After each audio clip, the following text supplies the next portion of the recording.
இரட்டை குழலாக ஆட்சி நடத்தி வரும் ரெண்டு தலைவர்கள் பத்தி பார்க்க போறோம். ஒருத்தருக்கு ஆட்சியில முதல்நிலை தலைமை பொறுப்பு, மற்றவருக்கு கட்சியில முதல்நிலை தலைமை பொறுப்பு. இந்த நிலையில கட்சி தலைமையில் இருப்பவர் ஆட்சி தலைமைக்கு வர காய் நகர்த்தி வருவதாக தகவல்கள் வெளியாக பரபரப்பு தொற்றிக் கொண்டிருக்கிறது. இதெல்லாம் எங்கேயோ கேட்ட மாதிரியும் பார்த்த மாதிரியும் இருக்கா? நான் கர்நாடக அரசியல் களம் பத்தி பேசிட்டு இருக்கேன். உங்களுக்கு வேற யாராச்சும் ஞாபகம் வந்தா நான் பொறுப்பில்லை. ரைட்.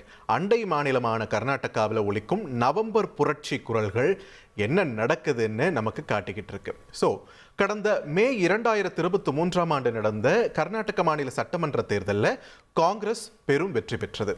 அதில் தொடர்ந்து ஆட்சி அமைக்க போறது காங்கிரஸ்னு உறுதியானாலும் ஆட்சி செய்ய போவது யார் என்ற கேள்வி வலுவாகவே எழுந்தது. காரணம், கட்சியை ஒருங்கிணைச்சு இந்த வெற்றியை சாத்தியப்படுத்தியது DK சிவகுமார்னு ஒரு பக்கம் அவருக்கு கிரெடிட் போச்சு. இன்னொரு பக்கம் கட்சியின் மூத்த தலைவரான சித்தராமையா இருந்தாரு. அவருக்கு தான் கூடுதல் வாய்ப்புகள் இருக்குன்னு சொல்லப்பட்டுச்சு. அதுவும் சித்தராமையாவோட கடைசி தேர்தல் இதுன்னு சொல்லப்பட்ட நிலையில இன்னொரு பக்கம் DK சிவகுமார் அவர்கள் மேல CBI மற்றும் அமலாக்கத்துறை வழக்குகளும் நிலுவையில் இருந்தது. இது எல்லாத்தையும் கன்சிடர் பண்ணி சித்தராமையா பேரை டிக் அடிச்சது காங்கிரஸ் தலைமை. ஆனா 2.5 வருஷம் மட்டும்தான் சித்தராமையா முதல்வராக இருப்பார்னோ, அதன் பிறகு DK சிவகுமார் முதல்வர் ஆவார்னோ அப்போவே தகவல்கள் வெளியாகின.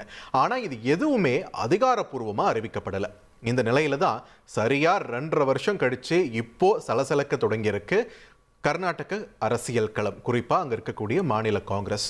ஒரே கட்சி தான், ஒரே ஆட்சி தான், முதல்வர் துணை முதல்வர் அண்ணன் தம்பி போலன்னு காட்டிக்கிட்டாலும் 2 பேர் ஆதரவாளர்கள் தரப்புக்கும் இடையில மோதல் போக்கு திரைமறைவா தொடர்ந்துகிட்டே தான் இருந்திருக்கு.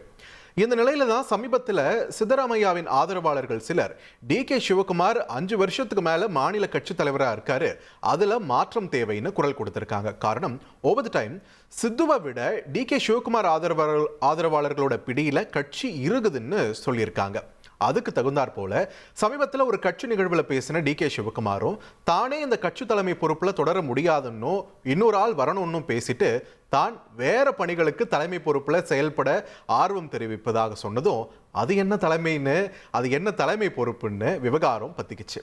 தொடர்ந்து அம்மாநில முதலமைச்சர் சித்தராமையா முழுமையா 5 வருஷமும் நான் தான் முதல்வரா தொடர போறேன்னு பேசியிருக்காரு.